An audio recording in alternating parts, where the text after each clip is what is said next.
ಅತ್ಯುತ್ತಮ ಗುಣಮಟ್ಟದ ದೇಶವಾರಿ ಅಡಿಕೆ ಉತ್ಪಾದನೆಗೆ ತೀರ್ಥಹಳ್ಳಿ ಪ್ರಸಿದ್ಧಿಯಾಗಿದೆ. ಮಾರುಕಟ್ಟೆಯಲ್ಲಿ ಇಂದಿಗೂ ದೇಶವಾರಿ ಅಡಿಕೆಗೆ ನಿರೀಕ್ಷೆಗೂ ಮೀರಿದ ಬೆಲೆ ದೊರೆಯುತ್ತಿದೆ. ಉತ್ತಮ ಧಾರಣೆ ಕಾರಣ ಮಲೆನಾಡಿನ ಆರ್ಥಿಕ ಚಟುವಟಿಕೆಯಲ್ಲಿ ಅಡಕೆ ಪ್ರಧಾನ ಪಾತ್ರ ವಹಿಸಿದೆ. ಆದರೆ ಈ ವರ್ಷ ಅಡಿಕೆಗೆ ಬಾಧಿಸಿರುವ ಎಲೆ ಚುಕ್ಕಿ ರೋಗ ಮಲೆನಾಡು ಭಾಗದ ಆರ್ಥಿಕ ಚಟುವಟಿಕೆಗೆ ಭಾರಿ ಹೊಡೆತ ನೀಡುವುದು ಬಹುತೇಕ ಖಚಿತವಾಗಿದೆ. ತಾಲೂಕಿನ ಬಹುತೇಕ ಭಾಗಕ್ಕೆ ಎಲೆಚುಕ್ಕಿ ರೋಗ ವ್ಯಾಪಿಸಿದ್ದು ಆರ್ಥಿಕ ಚಟುವಟಿಕೆ ನಿಧಾನಕ್ಕೆ ಸೊರಗುತ್ತಿದೆ. ಎಲೆಚುಕ್ಕಿ ರೋಗ ಇನ್ನೊಂದೆಡೆ ಅಡಕೆ ಇಳುವರಿ ಕುಸಿತ ಆರ್ಥಿಕ ಚಟುವಟಿಕೆ ಮೇಲೆ ದುಷ್ಪರಿಣಾಮ ಬೀರಿದೆ.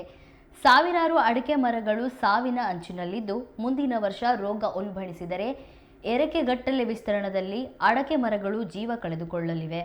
ಬಹುತೇಕ ಜನರ ಬದುಕು ಅಡಕೆ ಭವಿಷ್ಯವನ್ನ ಆಧರಿಸಿದೆ. ರೋಗ ಉಲ್ಬಣ, ಇಳುವರಿ ಕುಸಿತ, ಆರ್ಥಿಕ ಹೊಡೆತ ಎಲ್ಲದರ ಅನುಭವ ಜನರಿಗೆ ಗೊತ್ತಾಗ್ತಿದೆ. ರೋಗದ ಕಾರಣ ಅಡಿಕೆ ಭವಿಷ್ಯ ಆತಂಕದಲ್ಲಿದ್ದು ಜನಜೀವನ ಸಂಪೂರ್ಣ ಅಸ್ವಸ್ಥವಾಗುವ ಮುನ್ಸೂಚನೆ ದಟ್ಟವಾಗಿದೆ. ಎಲೆಚುಕ್ಕಿ ರೋಗ ತೀರ್ಥಹಳ್ಳಿ ಭಾಗದಲ್ಲಿ ಸುಮಾರು 6-7 ವರ್ಷದಿಂದ ಅಡಕೆ ಮರಕ್ಕೆ ಆವರಿಸಿಕೊಂಡಿದೆ.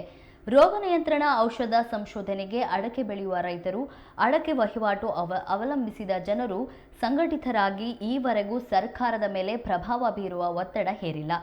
ವ್ಯಾಪಾರ ವಹಿವಾಟು ಕ್ಷೇತ್ರದಲ್ಲೂ ಮೊದಲಿನ ಹುರುಪು ಕಾಣುತ್ತಿಲ್ಲ. ಹೋಟೆಲ್, ಅಂಗಡಿಗಳಲ್ಲಿ ವ್ಯಾಪಾರ ಕುಸಿತವಾಗಿದೆ. ವಾಹನ, ಚಿನ್ನಾಭರಣ ಖರೀದಿ ಕ್ಷೇತ್ರದಲ್ಲಿ ಉತ್ತಮ ವಹಿವಾಟು ನಡೆಯುತ್ತಿತ್ತು. ಅಡಕೆ ಬೆಳೆ ಕೈಕೊಟ್ಟ ಕಾರಣ ಈ ಕ್ಷೇತ್ರದಲ್ಲೂ ಹಿಂದಿನಂತೆ ವಹಿವಾಟು ಇಲ್ಲವಾಗಿದೆ.